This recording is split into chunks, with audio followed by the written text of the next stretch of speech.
아들이 셋이었습니다. 위로 세 아들, 아래로 딸 하나. 어머니 강술래 씨는 그것을 늘 자랑으로 여겼습니다. 아들이 많다는 건 노후가 든든하다는 뜻이었고, 든든하다는 건 혼자가 아니라는 뜻이었습니다. 그 믿음 하나로 50년을 살아왔습니다. 아들이 셋이면 노후가 걱정 없다고들 했습니다. 술래 씨도 그 말을 믿었습니다. 딸 하나쯤은 없어도 된다고 생각했습니다.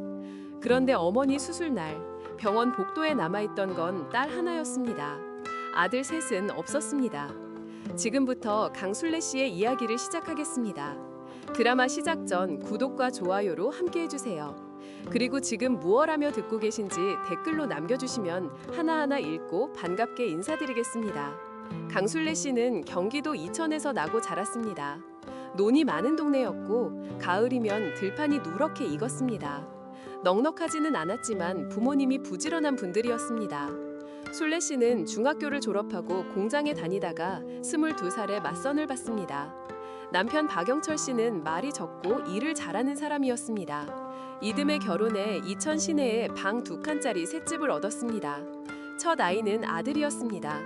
큰아들 민준이가 태어나던 날 시어머니는 국밥집에서 동네 어른들을 대접했습니다. 100일에 도래, 잔치가 2번이나 이어졌습니다. 술래 씨는 그 모든 자리에서 주인공 대우를 받았습니다. 아들 낳은 며느리라는 이유였습니다. 25에 둘째 민호가 태어났고 28에 셋째 민재를 낳았습니다. 3번 모두 아들이었습니다. 시어머니는 볼 때마다 말했습니다. 우리 며느리는 복덩이야. 아들만 낳는다니까. 그리고 32, 늦둥이처럼 딸 소연이가 태어났습니다. 병원 복도에서 시어머니가 방을 나오며 남편에게 말했습니다. 또 딸이네. 괜찮아. 아들 셋 있으면 됐지. 그 소리가 분난실 문 너머로 들렸습니다. 술래 씨는 갓 태어난 소연이를 품에 안고 아무 말도 하지 않았습니다. 아들 셋이 태어날 때마다 잔치를 벌였지만 소연이 되길에는 조용했습니다. 친척 몇 명이 왔다가 일찍 갔고 미역국 한 그릇이 전부였습니다. 아무도 말하지 않았지만 모두가 알았습니다. 딸은 다르다는 것을. 술래 씨도 그때부터 알게 됐습니다. 아, 딸은 다르구나. 하지만 술래 씨는 소연이가 좋았습니다. 아들 셋은 크면서 바깥에서 노는 걸 좋아했지만 소연이는 엄마 곁에 있는 걸 좋아했습니다. 말이 없는 아이였지만 눈치가 빨랐습니다. 엄마가 피곤해 보이면 발을 주물러 줬고 설거지 할 때면 옆에 서서 행주를 건네줬습니다. 엄마 손이 거칠어지면 먼저 손크림을 사왔고 엄마 목소리가 낮아지는 날에는 조용히 옆에 앉아 있었습니다. 남편은 아들들에게 더 많은 시간을 쏟았습니다. 아들들 운동회엔 반차를 냈지만 소연이 입학식엔 출장이 생겼고 아들들 생일엔 외식을 했지만 소연이 생일엔 집밥이었습니다. 술래 씨는 그게 서운했지만 내색하지 않았습니다. 아들이 많은 집에서 딸에게 기댄다는 건 모양 빠진 일이라고 생각했으니까요. 집안에서 딸의 자리는 늘 조금 작았습니다. 아들들 방은 각자 따로였지만 소연이는 다용도실 옆 작은 방을 썼습니다. 겨울은 바람이 들어왔습니다. 술래 씨가 문틈을 테이프로 막아줬습니다. 소연이는 괜찮다고 했습니다. 그래도 이불은 2채를 덮었습니다. 소연이가 중학교에 올라가던 해 술래 씨는 남편한테 물어본 적이 있었습니다. 소연이 방 고쳐줘야 하지 않아? 남편은 나중에 라고 했습니다. 그 나중이 오지 않았습니다. 소연이는 고등학교를 졸업할 때까지 그 방에서 잤습니다. 소연이가 고등학교를 졸업하던 해 큰오빠 민준이 결혼을 했습니다. 예식장 복도에서 술래 씨가 민준이 며느리에게 처음 인사를 건넸습니다. 우리 아들이 셋이에요. 든든하죠? 소연이는 그 말을 바로 옆에서 들었습니다. 아무 표정도 짓지 않았습니다. 소연이가 25이 되던 해 아버지 박영설 씨가 먼저 세상을 떠났습니다. 간암이었습니다. 처음 진단받고 나서 6달이 채 되지 않았습니다. 투병 동안 병원을 가장 많이 오간 사람은 소연이었습니다. 주말마다 왔고 항암 치료가 심한 날에는 평일에도 일찍 퇴근해서 달려왔습니다. 손발이 부으면 소금물에 담가줬고 구역질이 심한 날에는 밤새 옆에 있었습니다. 큰아들 민주는 분당에서 학원을 운영하고 했었습니다. 주말이 제일 바쁜 시기라고 했습니다. 둘째 민호는 부산에서 식당을 했습니다. 올라오려면 교통비에 시간에 쉽지 않다고 했습니다. 셋째 민재는 가장 가까운 수원에 살았지만 직장 일이 많다고 했습니다. 한 달에 한 번, 2달에 한 번 왔습니다. 아버지가 돌아가시던 날 소연이는 병원에 있었습니다. 임종을 지킨 것도 소연이었습니다. 아버지 49제가 끝나고 얼마 지나지 않아 순례 씨는 소연이를 불러 앉혔습니다. 저녁을 먹고 난 뒤였습니다. 순례 씨는 수저를 내려놓으며 말했습니다. 소연아, 너도 이제 나가 살아야지. 딸은 어차피 남이야. 오빠들도 있는데 네가 여기 계속 있으면 보기 안 좋아. 소연이는 젓가락을 잠시 내려다보다가 고개를 들었습니다. 뭔가 말하려다 입을 닫았습니다. 그리고 조용히 자기 방으로 들어갔습니다. 다음 날 저녁 작은 캐리어 하나를 끌고 나갔습니다. 잘 있어요. 한마디를 남기고. 순례 씨는 그게 당연한 일이라고 생각했습니다. 딸은 나가서 제 살림을 차리는 게 맞는 거라고. 아들이 셋이나 있으니 자신은 절대 외롭지 않을 거라고. 그때는 그렇게 생각했습니다. 소연이가 집을 나간 뒤로 순례 씨의 일상은 아들 셋을 중심으로 돌아갔습니다. 아니, 그렇게 되기를 바랐습니다. 하지만 그 중심이 생각보다 훨씬 멀리 있었습니다. 큰아들 민준이네는 분당 아파트에 살았습니다. 지하철로 1시간 거리였지만 오는 일이 드물었습니다. 주말엔 처가 식구들 모임이 있다고 했습니다. 명절엔 오긴 왔지만 밥 한 끼 먹고 2시간을 넘기지 않았습니다. 며느리가 운전을 오래 못한다고요. 순례 씨는 택시를 불러주겠다고도 했지만 민주는 그냥 가겠다고 했습니다. 둘째 민호는 부산에서 식당을 했습니다. 주말도 없이 일한다고 했습니다. 명절에도 장사를 해야 하는 해가 많았습니다. 전화를 하면 3번에 1번은 받았고 나머지는 바빠요 나중에 라는 문자가 왔습니다. 가끔은 읽은 표시만 남겼습니다. 셋째 민재는 수원에 살았습니다. 셋 중에 가장 가까웠지만 결혼 후로는 발걸음이 뜸해졌습니다. 아내가 시댁 방문을 불편해한다고 했습니다. 순례 씨는 그 말을 2번 들었을 때부터는 먼저 오라는 말을 하지 않았습니다. 혼자 있는 시간이 길어졌습니다. 아침에 눈을 뜨면 텔레비전을 켰습니다. 리모컨 소리라도 있어야 집이 너무 조용하지 않았습니다. 냉장고를 열면 반찬이 없었습니다. 장을 봐도 혼자 먹을 양을 맞추기가 어려웠습니다. 배추 한 포기를 사면 반은 시들어서 버렸고 생선 한 토막을 사면 이틀이 지나서야 먹었습니다. 그래도 아들한테 먼저 손 벌리는 건 싫었습니다. 그러면 짐이 된다는 기분이 들었습니다. 순례 씨는 이가 아파도 한 달을 참았다가 치과에 갔고 무릎이 시려도 혼자 파스를 붙였습니다. 여름이 지나고 가을이 왔습니다. 순례 씨는 김장을 혼자 담갔습니다. 배추 10포기. 예전엔 아들 식구들이 다 왔는데 이제는 각자 바쁘다고 했습니다. 하루 종일 쪼그려 앉아 절이고 버무리고 나니 허리가 펴지지 않았습니다. 다음 날 아침 소연이한테서 문자가 왔습니다. 엄마, 김장 다 하셨어요? 도와드릴 걸 그랬다. 순례 씨는 괜찮아, 다 했어 라고 답했습니다. 핸드폰을 내려놓고 나서 눈이 따끔했습니다. 설날이 됐습니다. 민준이네가 점심에 왔다가 3시에 떠났습니다. 민호는 부산에서 올라오지 않았습니다. 민재 부부는 아내 친정을 먼저 들렀다가 저녁에 잠깐 왔습니다. 1시간을 있다가 갔습니다. 저녁 7시 순례 씨는 혼자 상을 치웠습니다. 다 먹지 못한 음식들이 그대로였습니다. 냉장고에 차곡차곡 넣으면서 이 음식들을 언제 다 먹나 싶었습니다. 그날 밤 순례 씨는 핸드폰을 들고 소연이 이름 위에 손가락을 올렸습니다. 전화를 걸까 말까 한참을 망설였습니다. 딸은 어차피 남이야. 자기가 했던 그 말이 떠올랐습니다. 핸드폰을 내려놓았습니다. 남이라고 한 사람이 먼저 전화하면 안 된다고 생각했습니다. 그러던 어느 겨울이었습니다. 장을 보고 마트 주차장을 걷다가 미끄러졌습니다. 블랙아이스였습니다. 엉덩방아를 찧었는데 일어서기가 힘들었습니다. 손에 들고 있던 비닐봉지가 땅에 쏟아졌습니다. 귤 몇 개가 주차장 바닥에 굴렀습니다. 핸드폰을 꺼내 민준에게 전화했습니다. 신호가 갔지만 받지 않았습니다. 민호에게 했습니다. 통화 중이었습니다. 민재에게 했습니다. 2번 만에 받았습니다. 엄마, 저 지금 회의 중인데요. 나중에 전화해요. 순례 씨는 그 말을 듣고 잠시 핸드폰을 내려다봤습니다. 그리고 지나가는 사람을 붙잡았습니다. 모르는 60대 아주머니가 팔을 잡아줬습니다. 고맙습니다. 한마디를 겨우 했습니다. 병원에 가보니 고관절에 금이 갔다고 했습니다. 입원을 해야 했습니다. 사흘을 입원했습니다. 문병 온 아들은 없었습니다. 셋째 민재가 이틀째 저녁에 잠깐 왔다가 30분 만에 갔습니다.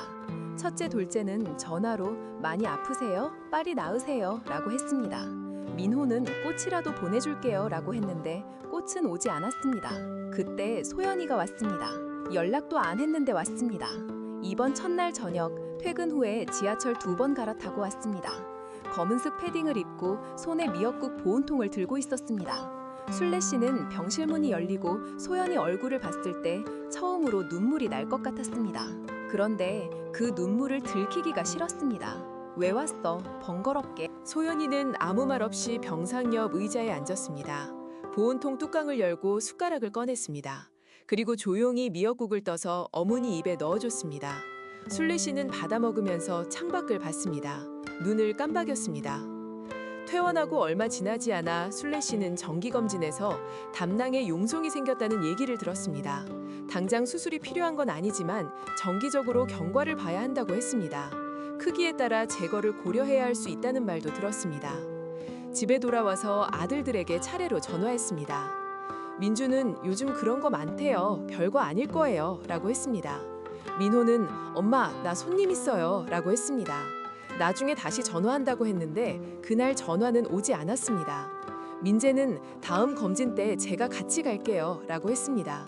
순례 씨는 그 말에 잠깐 마음이 놓였습니다. 그런데 다음 검진 날 아침에 민재한테서 문자가 왔습니다.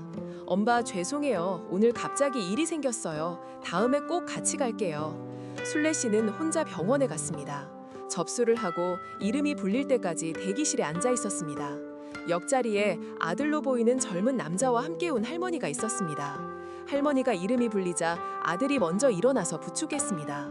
순례 씨는 그걸 잠시 바라보다 시선을 거뒀습니다. 진료실을 나와서 복도를 걷는데 핸드폰이 울렸습니다. 소연이었습니다.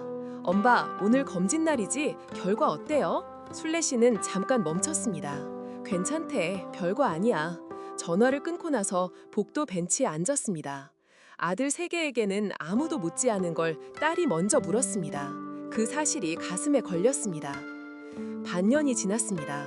용종이 처음보다 커졌습니다. 의사가 이제는 제거를 권했습니다. 전신 마취를 해야 하는 수술이었습니다. 순례 씨는 그날 저녁 아들들에게 먼저 말하지 않았습니다. 대신 소연이한테 전화를 걸었습니다. 소연아, 엄마 수술해야 할 것 같아. 소연이는 다음 날 바로 연차를 내고 병원에 같이 갔습니다. 의사 앞에 나란히 앉아서 설명을 들었습니다. 소연이는 수첩을 꺼내 수술 이름, 마취 방법, 입원 기간, 주의사항을 받아 적었습니다. 순례 씨가 의사 말을 절반쯤 놓쳤을 때도 소연이가 다시 물어봐줬습니다. 수술 날짜는 사흘 뒤 화요일로 잡혔습니다. 집에 돌아와 순례 씨는 아들들에게 문자를 보냈습니다. 나 다음 주 화요일에 수술해. 담낭 제거, 전신 마취야. 잠시 뒤 답장이 왔습니다. 민준, 내 엄마 잘하고 오세요. 민호, 엄마 화이팅. 금방 나을 거예요. 민재, 저 당일날 시간 되면 가볼게요. 순례 씨는 핸드폰을 식탁에 내려놨습니다. 파이팅이라는 글자를 한참 바라봤습니다. 전신 마취라는 말이 적혀 있었는데 아무도 그 말에 대해서는 묻지 않았습니다. 수술 당일 아침이었습니다. 아들 셋을 키운 어머니의 수술날, 과연 누가 곁에 있었을까요? 시니어 사연극장 아직 구독 안 하신 분은 지금 눌러주시고 이어서 들어보시겠습니다. 소연이는 수술 전날 밤부터 어머니 집에 와 있었습니다. 저녁을 같이 먹고 어머니가 걱정되는 것들을 하나씩 들어줬습니다. 마취가 무섭다고 하니까 별거 아니에요. 금방 끝나요. 라고 했습니다. 수술실 앞까지 같이 갈 거라고 했습니다. 새벽 5시에 함께 일어났습니다. 찬물로 세수를 하고 택시를 불렀습니다.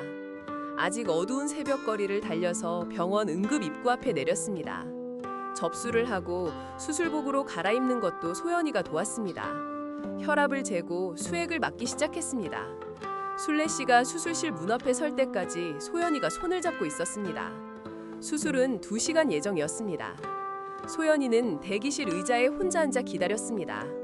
잠시 후 핸드폰을 꺼내 오빠들에게 문자를 보냈습니다. 오빠, 엄마 지금 수술 들어가셨어. 시간 되면 와줘. 민준 오빠는 읽은 표시만 남겼습니다. 민호 오빠는 답장이 없었습니다. 민재 오빠에게서 문자가 왔습니다. 나 오늘 거래처 미팅 있어. 끝나고 갈게. 소연이는 핸드폰을 가방에 넣었습니다.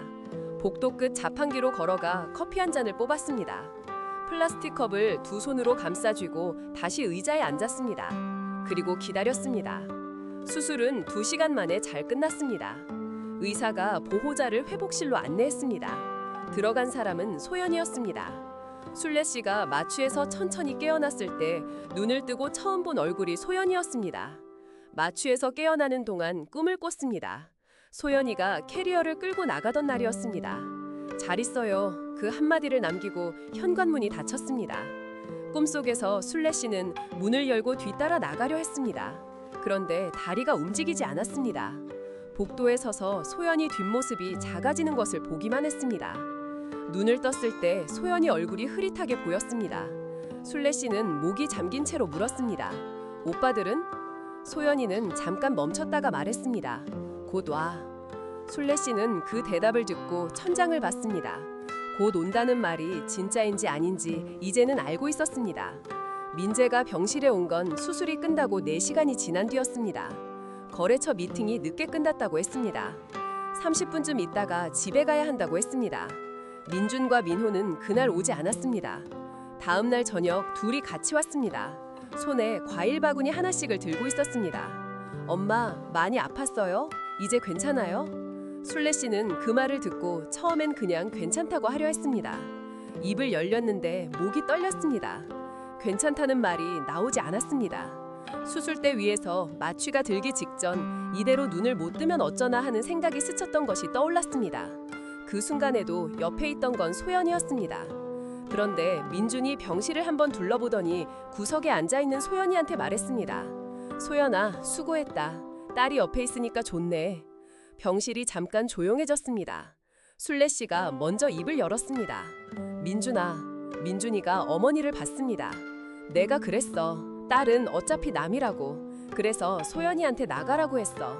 근데 수술날 새벽부터 여기 있었던 건 소연이야.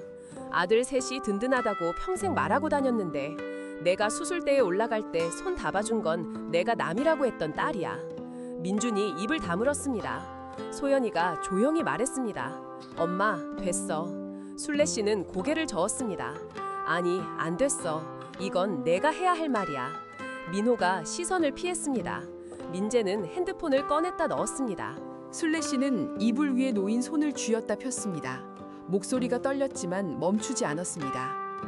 너희 아버지 돌아가셨을 때도 소연이가 임종을 지켰어. 내가 넘어져서 입원했을 때도 와준 건 소연이었어. 너희한테 전화하면 바쁘다고, 나중에라고, 시간 되면 간다고 그 말만 수십 번 들었어. 근데 소연이는 한 번도 그런 말 안 했어. 한 번도. 잠시 후 민호가 먼저 일어났습니다. 엄마, 나 가볼게요. 빨리 나으세요. 민재로 뒤따라 일어났습니다. 민주는 잠시 서 있다가 엄마, 쉬어요 한마디를 하고 나갔습니다. 과일 바구니가 탁자 위에 남았습니다. 민준이 나간 뒤 복도에서 형제들이 잠깐 서 있는 소리가 들렸습니다. 작은 목소리가 오갔지만 무슨 말인지는 들리지 않았습니다. 발자국 소리가 멀어졌습니다. 순례 씨는 그 소리를 들으며 눈을 감았습니다. 아들 셋이 있다고 했을 때 환하게 웃던 시어머니 얼굴이 떠올랐습니다. 우리 며느리는 복덩이야. 그 말이 이제는 다르게 들렸습니다. 병실에 둘만 남았습니다. 순례 씨는 오랫동안 아무 말도 하지 못했습니다. 숨을 고르다가 눈물이 흘렀습니다. 닦으려 하지 않았습니다. 소연이가 자리에서 일어나 침대 옆으로 왔습니다. 이불을 끌어올려 어머니 배 위에 덮어줬습니다. 소연아, 응? 미안하다. 소연이는 대답하지 않았습니다. 어머니 손을 두 손으로 잡았습니다. 한참을 그렇게 있었습니다. 창밖으로 늦은 오후 햇살이 기울어져 들어왔습니다. 순례 씨는 열흘 뒤 퇴원했습니다. 퇴원 수속을 밟고 처방전을 받고 택시를 불러 집까지 바래다 준 것도 소연이었습니다. 아들 셋은 각자 문자로 퇴원 축하해요 라고 했습니다. 그로부터 한 달쯤 지난 어느 저녁이었습니다. 순례 씨는 혼자 소파에 앉아 있다가 핸드폰을 들었습니다. 소연이한테 전화를 걸었습니다. 소연아, 이번 주말에 시간 있어? 왜요? 밥 먹자. 엄마가 살게. 잠시 조용한 시간이 흘렀습니다. 그 한 글자가 전부였습니다. 순례 씨는 전화를 끊고 창밖을 봤습니다. 주말 소연이와 순례 씨는 이천 시내 작은 식당에서 만났습니다. 순례 씨가 설렁탕 2그릇을 시켰습니다. 소연이는 깍두기를 덜어서 어머니 앞에 놨습니다. 둘 다 말이 많지 않았습니다. 국물을 떠마시다가 순례 씨가 먼저 말했습니다. 맛있다. 소연이도 말했습니다. 네, 우리도 살다 보면 그런 생각을 합니다. 곁에 사람이 많을수록 좋다고, 아들이 많으면 든든하다고. 하지만 정작 손이 필요한 날 옆에 있어준 사람이 누구였는지를 마주하게 됩니다. 딸은 남이 아니었습니다. 처음부터 한 번도. 구독하시고 알림 설정까지 해두시면 새로운 이야기를 가장 먼저 만나보실 수 있습니다. 오늘도 함께 해주셔서 감사합니다.